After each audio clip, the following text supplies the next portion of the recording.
Today I'm so happy to join this very important forum, International Forum on Democracy. And I think our last speakers, I have learned from their speeches. So today I would like to make 3 points on this subject, on democracy. My first point is that there's no single model of democracy, no single definition of democracy. I'm a scholar, have been working on research on democracy for decades. And almost every scholar has his or her own definition of democracy. And in the academic circles, we have been talking about, for example, varieties of capitalism. And the British or United States style of capitalism is so different from, for example, like Northern European type of capitalism, or East Asia type of capitalism. I think that is the same as a democracy. Well, even in the West, right? And different countries have different type of democracy. You have a presidential system, you have a parliamentary system.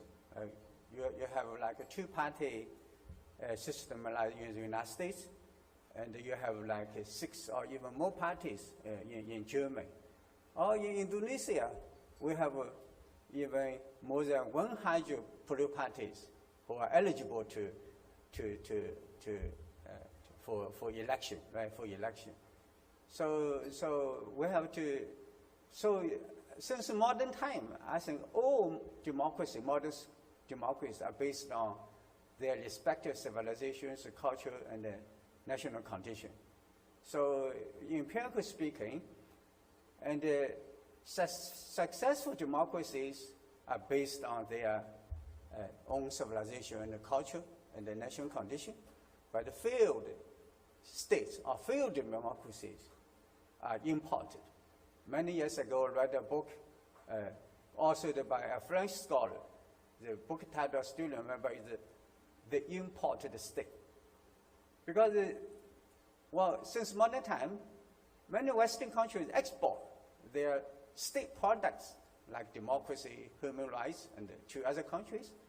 And other countries also, whether on volunteer basis or forced to accept those forms of democracy. But their experience is not so good.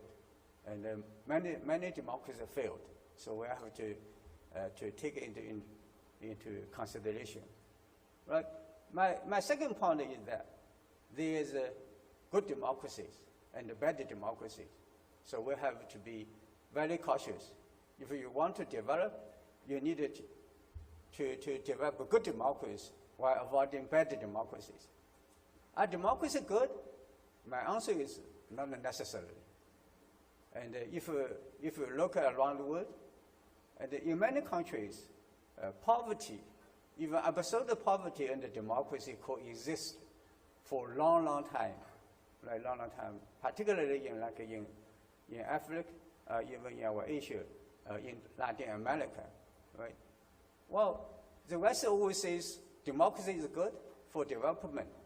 But if you look into the West itself, historically speaking, one man, one vote democracy only started at the 1970s, right? And not so long time ago, actually. For most of the part of time, since modern time, democracy in the West was an elitist type of democracy. Only a handful of people can vote, can take part in politics, right?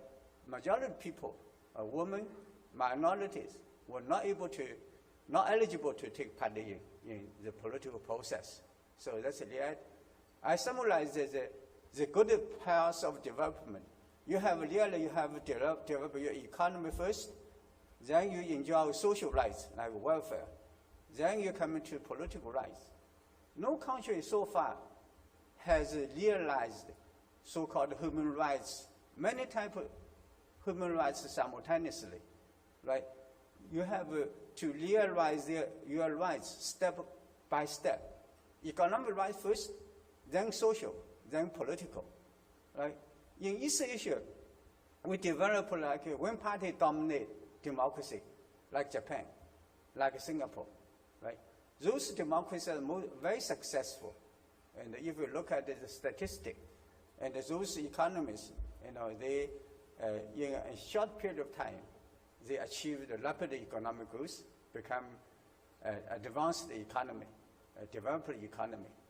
But in many states, including some Asian states, they adopt the Western type of democracy, but their economic, social development performance are not good, actually. And many countries have fallen into so-called middle-income trap, even with democracy. Like we have seen Thailand, Malaysia, Indonesia, so many countries. They have regular elections, and they have ever since, the Western element in democracy. But their experience, economic experience, are not so good. So I worked in Singapore for many years with Mr. Lee Kuan Yew.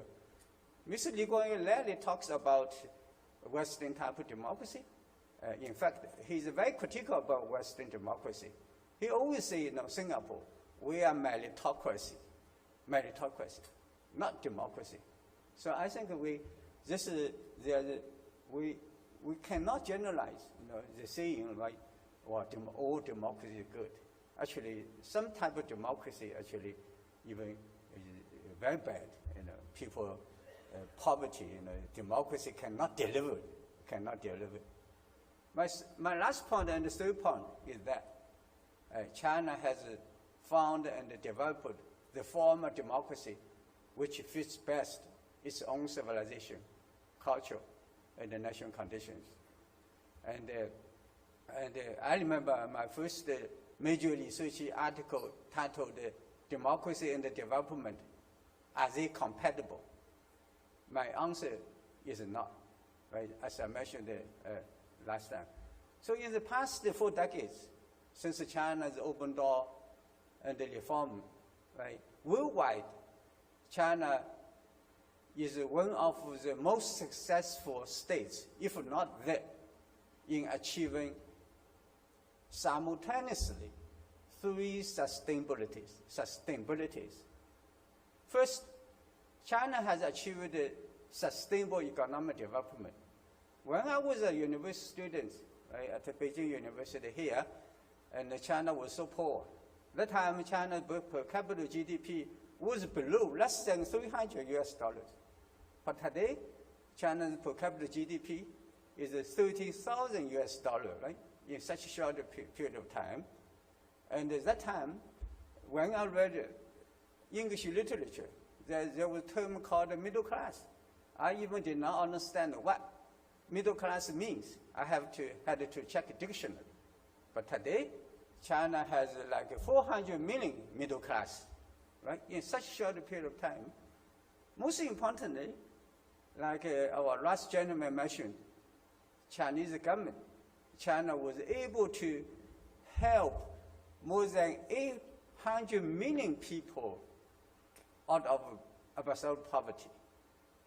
Well, all those figures are really, if you looking into the history of world economic history, all those figures point to all different kinds of miracles, right? So sustainable economic development is very important. Like if you're a Marxist, you believe economy is important, is the base. We have witnessed. If the economy is good, whether you are democracy, non-democracy, people will be happy. If your economic becomes so bad, whether democracy, not democracy, people will not be happy, right? So don't overemphasize this democracy. Second, China has achieved sustainable social stability. That's very important. Well, many Western countries, like the United States, British, like, they also achieved in the past 4 decades, has a reasonable good economic growth, but their society now become unstable. The rise of populism, right? Many people follow poverty level, right? Like in the United States. Well, the proportion of the United States, the middle class proportion of the United States, it's amazing story. The decline, the shrinking of the size of middle class. Until the early 70s, the size of U.S. middle class was still about 60 to 70%. But today, U.S. middle class, shrinking to like 50%. That's why that provided the base of the rise of populism in the United States. But China, of course, globalization also affects China's income inequality.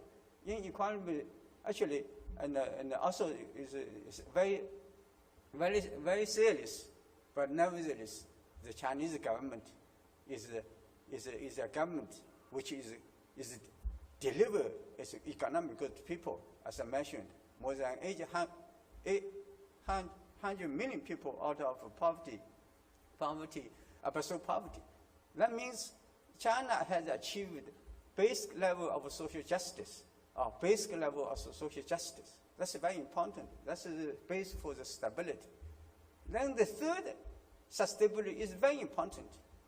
That many Western scholars ignored, that China's sustainable institutional innovation, right? That's very important. That's China has the political system, that is the Communist Party-centered system. That system has demonstrated its flexibility, sustainability itself. So when we talk about the modernization in China, I believe the Chinese Communist Party today is the most modernized political party in this world. Of course, I can talk a lot on this regard. I never mentioned my own work, in this kind of forum. But today I want to make exceptional. Lately, I just published my book called "Civilization and the Chinese Body Polity." It took me more than 20 years to finish that book. The book was released by Routledge in London and New York. It's a huge book, 660 pages, right? Originally, the public tell me, you should publish it in 3 volumes. I think I just put together one single volume. It looks good. When you carry a heavy book, you feel proud, right? So I make an exception. I mention that book. But in that book, really, I talk about the civilizational-based democracy. Very important. I hope every country can find a form of democracy which fits its own civilization, culture, and the national condition. That's the base for future success. Thank you.